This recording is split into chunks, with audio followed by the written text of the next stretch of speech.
Yeah, we certainly have talked about that. We've been in different places. We've been where game one, where it's back and forth, and they get one more executed play than we do, and they win the game. Now you needed a three, not just a basket, right? And we saw the game here in the regular season go back and forth, back and forth. Both teams executed their stuff. I thought we had that same mentality. We switched our mentality of just kind of, cruising to the end. And we let them get fast break points, downhill, played off their defense, everything that they're great at.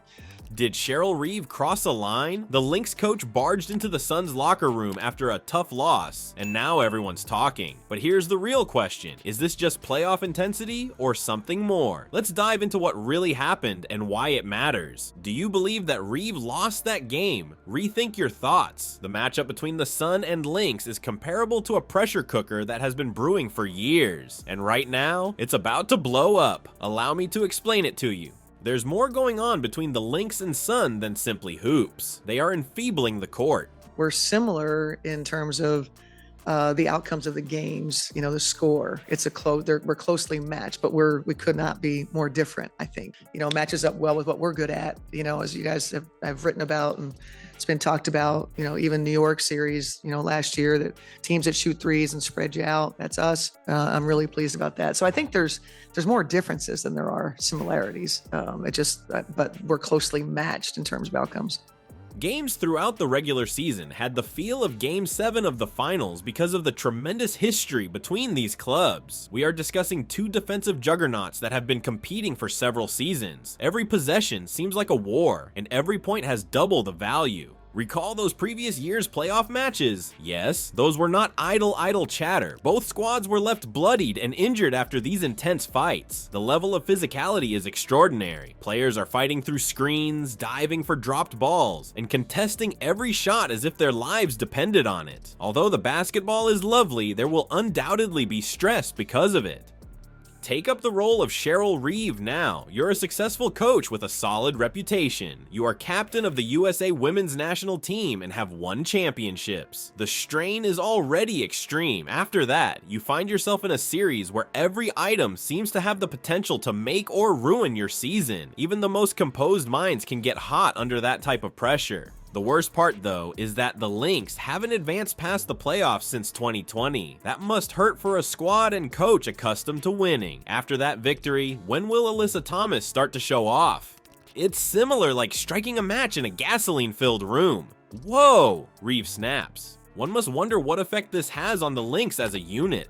I saw your coach try to barge into the opposing team's dressing room. It's not exactly a situation where you can keep calm and carry on. Does it enrage them? Does it cause them to lose confidence? What about Reeve's reputation? For years, she has been a pillar in this league. She's currently making news for all the wrong reasons. But first, let's briefly pan out. This goes beyond Reeve and the Lynx. It concerns the WNBA playoffs in its entirety. More than ever, the stakes are enormous. The league is under increasing scrutiny, pressure, and scrutiny in general. These coaches and athletes are experiencing everything. They have goals beyond winning a prize. They are competing for the future of women's basketball, for legacy, and for respect. As the drama seemed to be reaching a breaking point, a rookie emerges and begins to steal the show from both disgruntled coaches and seasoned veterans. In the WNBA, Caitlin Clark isn't just creating waves, she's unleashing a tsunami. How is it possible for one player to eclipse even the league's biggest meltdowns? Let's speak about Caitlin Clark, the recent arrival on the scene who is generating a lot of buzz. Not even the wildest part of this rookie sensation's performance against the Minnesota Lynx, which saw him drop 17 points. In addition, she grabbed 3 rebounds and distributed 6 assists. Clark is dominating the game like she's been in it for years, not only because she's playing well. And here's when things get crazy though. Clark is altering the entire game off the court in addition to her effects on the scoreboard. The stands are full wherever the Indiana Fever play. We are discussing sold out venues, swarms of people vying for seats, and all of that. It seems as though Clark possesses a basketball enchantment that is attracting admirers in droves. take up the role of Cheryl Reeve now. I take it that you're used to being the biggest name in the WNBA. However, all of a sudden, this newcomer appears and she becomes the talk of the town. That must hurt a little bit, and even more absurd than that, you know? Reeve finds it annoying that so many Fever supporters attend Lynx games. When someone questioned Reeve about it, she answered, "I don't give two," expletive, not even one word of mouth. Whoa, that alone is a significant source of frustration. However, is it fair to blame her? The WNBA Rookie of the Year race was pretty much neck and neck for the majority of the season, but now the league has officially crowned its queen.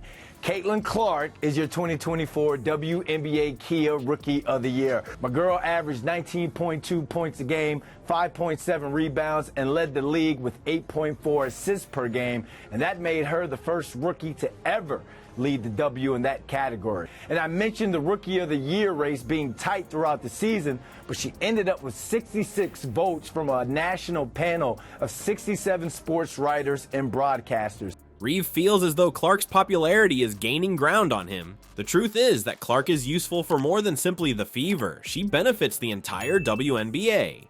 Reeve acknowledged it even. She likened Clark's influence to that of NBA greats like Bird and Magic. From a coach who's seen it all, that's very high praise indeed. According to Reeve, this is a watershed moment for the WNBA. This implies that everything is evolving and the league must seize this chance. Clark is more than just a player. She is an integrated marketing effort. People are paying attention like never before to every game she plays. And even more awesome than that is Caitlin Clark's incredible season has come to a storybook ending as she won the Rookie of the Year award. You are the 2024 Kia WNBA Rookie of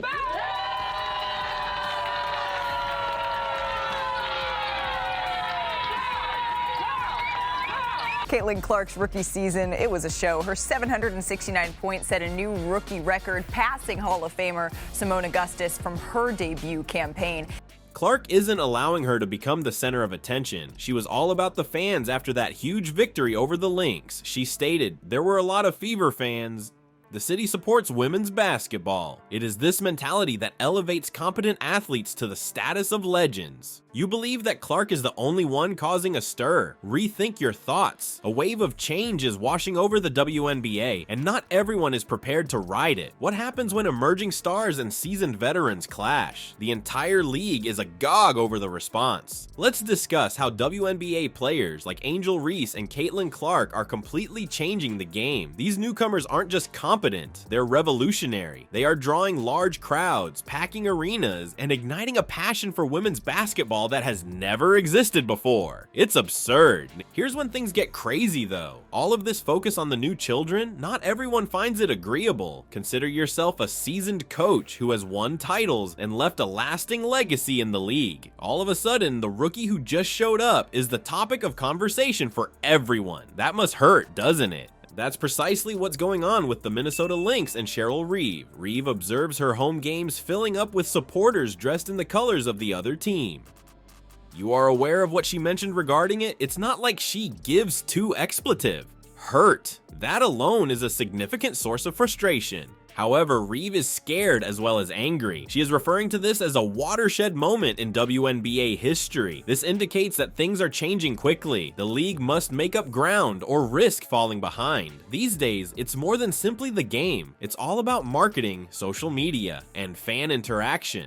This is when the exciting part starts. I take it that Reeve is responsible for selecting players for the USA women's national team? Guess who didn't qualify for the next Olympics then? Yes, Caitlin Clark. And that is not making people happy. Why the hottest new star in women's basketball isn't coming to Paris is driving fans wild. Reeve isn't giving up though. According to her, what matters is who best suits the team, not how popular someone is. Is that, however, the complete story, or is there another activity occurring in the background? It's this decision that has people talking. It's a wise strategy, according to some, to concentrate on seasoned players who are familiar with global competition. Some are labeling it a grave error, since it leaves a player undiscovered who has the potential to attract a large number of new supporters to women's basketball worldwide. The really shocking part, though, is that this goes beyond Reeve and Clark. It concerns the whole WNBA. The league faces a decision. Do they continue using what has previously worked, or do they welcome the attention that comes with this new wave of superstars? Teams that are part of the new era include the Indiana Fever. They're selling out games, receiving national TV attention, and riding the Clark wave. However, it's difficult for other teams to stay up. They are accustomed to gradually developing players. They now have to change or risk being left behind. It's not just about the novices either. The strain is also felt by veterans. Both on and off the court, they must step up their game. Playing well is no longer sufficient. In addition to competing at the greatest level, you must be a social media sensation, a marketing whiz, and a role model.